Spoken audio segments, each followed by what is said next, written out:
పిఠాపురం మండలం పొగ్గుదులపాలెం చెరువు లోతైపోవటం వల్ల ఈ నీరు బయటికి వెళ్ళదు. కందరాడు పొలివేరు, పొగతపాలెం. నాకున్న సన్నకారు రైతు 2 ఎకరాలు. ఇది పైపులేజ్ వారంతారా నీరు అర్థం అవటం లేదు, నీరు కిందకి వెళ్తారా అర్థం అవటం లేదు. ఇది పైపులేజ్ వారం అంటే మర్రెడ్డి శ్రీనివాస్ గారు ఇన్ఛార్జ్ కింద ఇచ్చారు ఇక్కడ. ఈ దీనికే రాలేదంటే ఇంకా ఆయనకి ఎనబెడతాడు రైతుల్ని. అందరూ ఈ ఊళ్ళో ఉన్న రైతులందరూ 2-3 ఉన్నారు. ఓ 15 శాఖలు కూడా ఉన్న వాళ్ళు అందరూ సన్నకారు రైతులు. దీనికి ఉన్నవాళ్ళు ఎకరన్నర 2 ఎకరాల భూమి.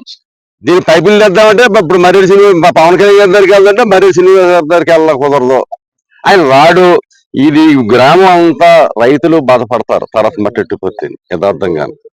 పైపులు వేయాలంటే డబ్బు వద్దంటారా? చూడండి ఎంత అవుతుందో చెరువు ఇది మట్టెట్టిపోతే. దీని పైపులు వాడదు. ఏ లక్షం ప్రాజెక్ట్ వేసింది ఇది. గోదావరిలో నీళ్ళు పాలించుకోలేక ఇది పట్టణం ఏంటిది మాకు ఎక్కడిగా పెళ్లికి వెళ్తున్నాం. ఇది ఘనమైపోతుంది మాకు. మంచిగా సెటకి వెళ్తుంటే పోతున్నారు అంటున్నారు. 2 సాటి 3 కోల్చి వస్తుంది. చాలా యాత్నం పడుతున్నాడు బాబు. మాపుడు పొగలు కూడా దీని గురించి మేము ఏంటిది మాకు గొడవది. ఎక్కడి నుంచో దార్పూర్ నుంచి వచ్చి ఇక్కడ మాకు ఇబ్బంది సాధ్యత ఏం చెప్తారు. ఓట్లు వేసి అతను నెగ్గించావా? ఆయన అక్కడ ఉన్నారా పాపం. ఆయన ఏదైనా పెత్తానం చేస్తున్నాడు దిక్కుని కూర్చుని. మమ్మల్ని కూడా కౌరంపాలి కదా ఆయన. నష్టమే రైతుల నష్టం కదండి. కింద అందరూ పొలివేరు ఉంది, కందరడు ఉంది. అందరూ సన్నకారు రైతులు బాబు. ఇది కాలువ కింద రైతులు కదా కాదు. 30-40 ఎకరాలు 2 ఎకరాలు 3 వాళ్ళు మేము. 1/2 ఎకరం మాకే రైతులు. ఎకరం 2 ఎకరాలు ఉన్న వాళ్ళు ఉన్నాం. ఎవరో 20 ఎకరాలు 10 ఎకరాలు 3 రైతులు ఉంటారు ఆడ. ఈ ఊరే సన్నకారు రైతులు అందరూ ఉన్నాయి. ఏంటండి సాటి 50,000 వేసి పాటేశారు పేదోళ్ళు. ఆడ పరిస్థితి ఏంటి? ఈ భూమి పండపోతే మరి ఈ పేదోళ్ళ మీద పడతారు ఇప్పుడు సాటి చోళ్ళు వచ్చి. దీని గురించి రైతులు బాగోవాలా, నీరు బాగా కావాలా. ఇదే మాకు కావడానికి ఏం లేదు. బట్టి వాళ్ళు కావడానికి ఏం లేదు. ఇది మాకు కావాల్సింది. ఇది దయచేసి ఆ పవన్ కళ్యాణ్ గారిని కూడా నరికించేసేలాగా పడుతున్నాడు ఆయన మనుషుల్ని. మాకు తోగులు పెట్టి నరికించేస్తాడు. ఆయనకి చెడ్డ పేరు తెస్తాడు పవన్ కళ్యాణ్ గారికి. ఈ మర్రెడ్డి శ్రీనివాస్ గారు ఈ నియోజకవర్గం నుంచి ఆయన తెలదా. ఓటు అడిగితే తెలిసిన అతను నెగ్గుతాడు. ఈ మళ్ళీ పొత్తరో వెళ్దా ఆయన. మర్రెడ్డి శ్రీనివాస్ చేసి గారు పనులు ఇవన్నీ అక్కడ కూర్చుంటున్నాడు, చేసేస్తున్నాడు. అది దార్పుడు కానీ కాదు. 3-4 కాలాల బాగా నీరు. ఇది ఓ కాలమే వస్తుంది. ఇది ఇక్కడ అరగంటే బోళ్ళు ఉన్నాయి. రాయమండ్రి కానీ డైలవసరం కానీ ఉన్నాయి. కాలాలు అన్ని మెనపేట కానీ కట్టాలి. ఆయనకి ఏం తెలుస్తుంది? వచ్చేస్తున్నాడు కూర్చుంటాడు ఇక్కడ. మన బాధలు తెలవదండి ఇక్కడ ఆయనకి. నమస్కారం అండి. కాకినాడ జిల్లా పిఠాపురం మండలం కుర్దునపాలెం గ్రామం నుంచి గ్రామ సర్పంచ్ని ఉమ్మడి మహాలక్ష్మి శాఖని మాట్లాడుతున్నాను నేను. ఈ రోజు మా గ్రామంలో 58 ఎకరాల పాపిడి దొడ్డి చెరువు కలదండి. ఆ చెరువు పూర్తిగా దీని మీద సుమారుగా 500 ఎకరం ఆయకొట్టు ఆధారపడి ఉందండి.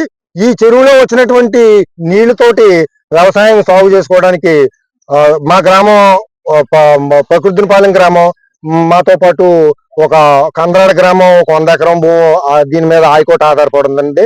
అలాంటి ఈ చెరువుని గతంలో 2 సార్లు 2 పర్యాయాలు తవ్వడం జరిగినది.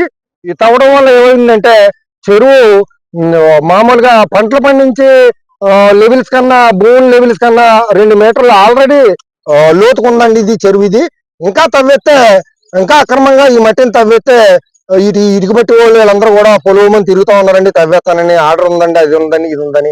ఇంకా తవ్వేస్తే ఇంక ఈ చెరువులో నీరు ఇప్పటికే రావట్లేదండి బయటికి. ఇంకా ఆ నీరు కూడా బయటకు రాదండి. ఇంకా బయటకు రాకపోతే ఈ పంటలు అవి పండవండి.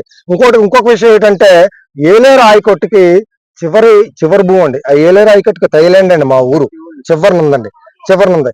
ఈ ఇంకొక విషయం ఏంటంటే ఈ చెరువులోకి నీరు బారి కాలువ ఈ విరవాడ గ్రామం మిడిల్ నుంచి ఊరు మధ్య నుంచి వస్తూ ఉంటదండి. ఆ గాలంని పంట కుప్పలో అన్ని వేసేసి ఇష్టాయలాసంగా కప్పేటేస్తుంటారండి. మా రైతులు మాపులు వెళ్ళి అవన్నీ పగలంతమాని వ్యవసాయంలో పనులు చేసుకుని మాపులు వెళ్ళి ఆ వంతుల వారి సిస్టమ్ వచ్చినప్పుడు ఆ వంతు మిస్ అవ్వకుండా మాపులు వెళ్ళి ఆ చెత్త చెదర అనేది అంతా క్లియర్ చేసి కొన్నో నీళ్ళ చుక్కలు పెట్టుకుని ఇందులోకి ఈ నీళ్ళ చుక్కలతోటి పంటలో సాగు చేసుకుంటున్నారండి. ఇంకొక విషయం గొప్ప విచిత్రం ఏంటంటే ఈ చెరువుకి 2 స్లూయిస్ ఉన్నాయండి. అప్పర్ స్లూయిస్ ఒకటి, లోయర్ స్లూయిస్ ఒకటి. ఈ 2 స్లూయిస్లు ఇప్పటికి రిపేర్ కానీ దాన్ని కట్టడం కానీ ఎన్నో సార్లు మేము రిప్రజెంటేషన్ ఇచ్చుకోవడం జరిగిందండి. కట్టడం లేదు. వచ్చిన నీరు వచ్చినట్టు అవతల పోవడం. జరుగుతున్న అన్యాయం ఏంటంటే ఇప్పుడు ఈ చెరువుని ఇంకా లోతుగా తవ్వేస్తానని ఇటుక బట్టీలోళ్ళు ఒక ఆర్డర్ ఒక మహిళ పేరునే కుర్దునపాలెం గ్రామానికి సంబంధించిన 20 మహిళ పేరునే ఓ 3 ఎకరాల భూమికి ఆర్డర్ తెచ్చుకుని చెరువుని ఇంకా తవ్వేస్తానని వాళ్ళు వచ్చారండి. వస్తే మా గ్రామంలో ఉన్నటువంటి రైతులు, చిన్నకారు రైతులు, వ్యవసాయ కార్మికులు, వ్యవసాయం కూలి పని చేసుకుండి ఈ అనుబంధంగా బతికి వ్యవసాయ కూలీలు అందరూ కూడా ఏకమవి ముక్తకంఠంతో ఆడ మగ అందరూ ఏకమవి ఇది బతుకుదెరువు, ఇది పోయిందంటే మనకి మన గ్రామానికి పంటలు పండించడానికి, మన గ్రామానికి ఆదాయానికి జీవనడి. ఇది ఇంకా లోతైపోయిందంటే ఇందులో నీరు యువతలకు రాదండి. ఇప్పటికే ఈ చెరువు ఆయకొట్టు పక్క పొలాలన్నిటికీ కూడా నీరు పెడతంటే అందులో నీరు ఇందులో పోతుంది, కానీ ఈ నీరు బయటకు వెళ్తలేదండి. ఇది ఇంకా లోతైపోతే ఈ ఇందులో నీరు బయటకు వెళ్తండి, వచ్చే నీరు వచ్చినట్టుగా ఇందులో ఇంకిపోతుంది. దీనివల్ల మొత్తం ఆయకొట్టు సర్వనాశనం అయిపోతుంది. ఇటీవల కాలంలో ప్రొక్లేన్ మీరు అడిగించినప్పుడు స్థానిక ఎంఆర్ఓ కూడా వచ్చారు, ఏం చెప్పారు? స్థానిక ఎంఆర్ఓ గారు వచ్చి ఎంఆర్ఓ గారు ఏమంటారంటే, మీరు కూడా పర్మిషన్ కావాలంటే ఇస్తాం మీకు, మీరు కూడా పంట పొలాలకి తోలుకోండి అని అంటాడండి ఆయన. మాకు పంట పొలాలకు తోలుకోమంటున్నాడండి ఆయన. పొలాలకు తోలుకోమంటే ఓకే, నేనేం కాదని అన్ను, కానీ ముందు చెరువు పంట పండాలి కదండి. చెరువులో నీరుంటే పంట పండుద్ది. పంట పండినాక భూమి పనికిరాలి. ఇప్పుడు ఈ మట్టి తోలుకుని మేమేం చేసుకుంటామండి? మట్టిని ఇంకా మెరక చేసుకోవాలండి. ఈ మట్టి ఎత్తుకుని వెళ్ళి భూములు ఇంకా మెరక చేసుకోవాలా, చెరువు ఇంకా డౌన్ చేసేసి దీన్ని అలా వదిలేయాలి. డిమాండ్ ఏమీ లేదండి. ఈ చెరువుని తవ్వకూడదండి. ఈ చెరువు తవ్వితే మీరు వచ్చి పరిశీలించండి, మీరు వచ్చి పరిశీలించండి, మీకే తెలుస్తుంది. మేము ఈ ఆయకొట్టు కన్నా ఇది లోతుందో లేదో మీరు వచ్చి పరిశీలించండి, అధికారులు వచ్చి పరిశీలించండి, మీకే తెలుస్తుంది. మేము చెప్పక్కర్లేదండి, జగమెరిగిన సచ్చింది. ఆయకొట్టు కన్నా డౌన్ ఫాల్ లో ఉందండి ఇది. ఇప్పుడు అటు సైడ్ ఏదో కొంచెం మెరక ఉందన్నారండి. ఇప్పుడు చెరువు ఎలా ఉంటుందండి, ఒక పక్క మెరక ఒక పక్క పల్లంతో ఉంటుందండి. ఆ మెరక ఉన్న నీరంతా కూడా పల్లం నుంచి లోయర్ స్లూయిస్ ద్వారాగా పంట పొలాలకు నీరు వెళ్తుంది.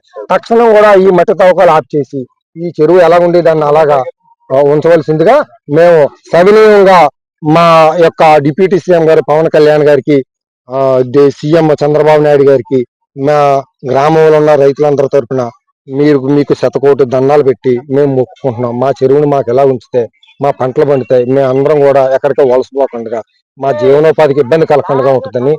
నా పేరు Jawadi Krishnamadhavarao, ex sarpanch F K Palem and ex ZPTC Pithapuram మరియు స్టేట్ జడ్పీటీసీల అసోసియేషన్ ప్రధాన కార్యదర్శి. మేము ఇక్కడ ఈ చెరువు ఇటుక బట్టి వాళ్ళు తీసుకెళ్లి మట్టి తవ్వుకోపోవడానికి గత నెల రోజుల నుంచి ప్రయత్నాలు చేస్తుంటే మేము అడ్డుకుంటున్నాం, పోరాటం చేస్తున్నాం ఆ రోజు నుంచి. కానీ మేము ఇక్కడ ఉన్నంతసేపు వాళ్ళు రాకుండా ఏదో పాకిస్తాన్ ఇండియా మీద కవ్వింపు చర్యలు చేసినట్టు మేము లేని టైంలో ప్రొక్కలేని నింపడం, మేము వచ్చి మళ్ళీ పైకి ఎక్కించడం, అలాగే 5-6 సార్లు దఫాలు జరిగింది. కానీ ఇది న్యాయం కాదు. ఎందుచేతంటే మేము చేతగాని వాళ్ళు ఏం కాదు, కాకపోతే శాంతి భద్రతల లోపం గురించి ఆలోచిస్తున్నాం. ఈ విషయం అధికారులు, ఇక్కడ పరిపాలించే స్థానిక శాసనసభ్యులైనటువంటి పవన్ కళ్యాణ్ గారు గమనించుకుని ఇక్కడ 4 గ్రామాలు, 2 గ్రామాల పక్కన 2 గ్రామాల పక్కన పట్టీలు కాసుకుని పోరాటానికి సిద్ధంగా ఉన్నారు. వీళ్ళని చంపేస్తారా మీరు? లేదు అంటే మీ యొక్క తగిన చర్యలు తీసుకుని ఆపుతారా అనేది ఒక ప్రశ్న. ఇకపోతే రెండోది, అన్నా పవన్ కళ్యాణ్ గారు, మీరు ఎన్నికల ముందు ఎన్నికల్లోనూ మట్టి మాఫియా, గ్రామాల మాఫియా, ఇసుక మాఫియా అని గొగ్గోలు పెట్టి ప్రచారం చేశారు మా కాకినాడ పిఠాపురం నియోజకవర్గంలోను, కాకినాడ పార్లమెంట్ లో. మరి మీరు చేస్తున్నది ఏంటి ఇప్పుడు అని నేను ప్రశ్నిస్తున్నాను. ఎప్పటికైనా మా రైతుల యొక్క బాధలో మీకు ఈ యొక్క మీడియా ద్వారా తెలియజేసుకుంటున్నాం కాబట్టి ఇక్కడ శాంతి భద్రతల లోపం జరగకుండా న్యాయం చేయమని మా రైతుల తరఫున, ఉభయ 4 గ్రామాల తరఫున మీకు మనవి చేసుకుంటూ విన్నవించుకుంటున్నాను. అయితే మేము గత నెల రోజుల నుంచి నిరసన చేస్తున్నాం. ఈ అర్ధనగర నిరసన కూడా ఈ రోజు తెలియజేయడానికి మీ వరకు చేరుస్తారు, ఈ పత్రిక మీ సోదరుల ద్వారా తెలియజేసుకోవడానికని చేస్తున్నాం. అయితే మేము ఇన్నిసార్లు మొరపెట్టుకున్నప్పటికీ మీ యొక్క ఇక్కడ మీరు నియమించినటువంటి రాజకీయ నాయకులు స్పందించకుండా మీకు తెలియజేస్తున్నారో లేదో మాకు తెలియదు, కానీ ఇంకా అధికారులు రాజకీయాలకు వెనకాలండి ప్రోత్సహిస్తే ఇక్కడ శాంతి భద్రతల లోపంతో రక్త కల్లోలం జరుగుద్దని కూడా ఈ పత్రికా విలేకరుల ద్వారా తెలియజేసుకుంటున్నాను.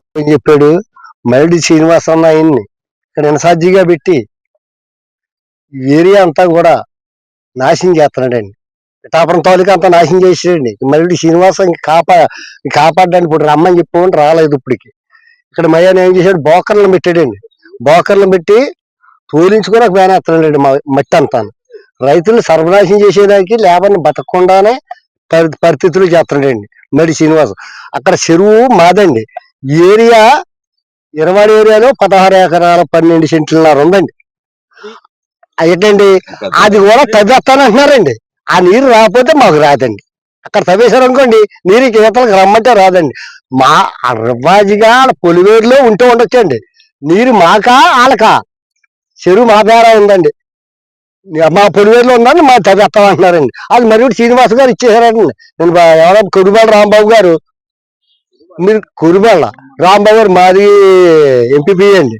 ఆయన ఏం చేసేది తెలిసిందండి, మీరు గోయిలు దొరికించుకున్నారు పొగత్పరువులు దింపే పట్టిపోతేని మీరు దింపండి దింపించాడండి. దింపితే అది ఏం చేయాలి? నరుక్కోవాలా బతకాలండి. సచ్చిగా కానేరు, నరికేసుకునేలా కానేరు. ఈ లోపల పోలీసు వారు వచ్చి మాకు ఒక ప్రాణరక్షణ పెట్టారండి 2 ఊళ్ళకి. అది చెప్పుకొని ఎంఆర్ఓ గారు వచ్చి ఏమన్నారు అంటే అండి, మీరు కావాలంటే మీరు తవ్వుకోండి అంటున్నారండి. మేము తవ్వుకుంటే ఇంక బతికేదాకా ఏముందండి ఇక్కడ నీరు కింద ఉండిపోద్దండి. ఇవాళ ఎవరు వచ్చినా సరే పక్కన చేలు చూడండి, కింద చెరువు చూడండి, ఏది లోతుందో తెలిస్తే మాకు అది కావాలండి. అంతేగాని మాకు ఏమీ వద్దండి. నీరు మాత్రం ఇందులో మట్టి తీయకుండా పవన్ కళ్యాణ్ గారికి మాత్రం చెప్పండి, అది ఒకటే కావాలి. కాకపోతే మరిడి శ్రీనివాస్ ఎవడండి, మరిడి శ్రీనివాస్ ఎవరికి సంబంధం లేదండి ఇక్కడ. ఇప్పుడు ఇవాళకి మాకు ఎక్కడున్నాడో కాపాడే, ఆ కార్యకర్తలకు కాపాడే. మేము చేసేవండి, తెలుగుదేశం పార్టీ పెట్టిందండి. నేను ఊరికి ఎప్పగేపాలి అలాగన్నా నేనేను పట్టించుకోలేదండి. ఏంటంటే మరి అందరూ కలిపే కదండి చేసాం. చేసినట్టు మేము వస్తాదులు అంటున్నారండి జనసేన వాళ్ళు. అది అలా తప్పండి. అది ఊరికి ఉపకారం చేసి ఉపకారం చేసినట్టు చేయాలండి. గంటకో పార్టీ పాడి వాళ్ళు ఒక రకంగా మారిపోతున్నారండి, గంటకో రకంగా చేరుతున్నారు. మాకు అదంతా అనవసరం అండి. మీరు ఏం చేస్తారో మీ విలేకరులో చంద్రబాబు నాయుడు గారు, పవన్ కళ్యాణ్ గారు కూడా మాకు న్యాయం జరపాలండి. నేను తెలుగుదేశం పార్టీ పేషెంట్ అండి, ఎప్పటిపాలెం రెడ్డి సత్యనారాయణ.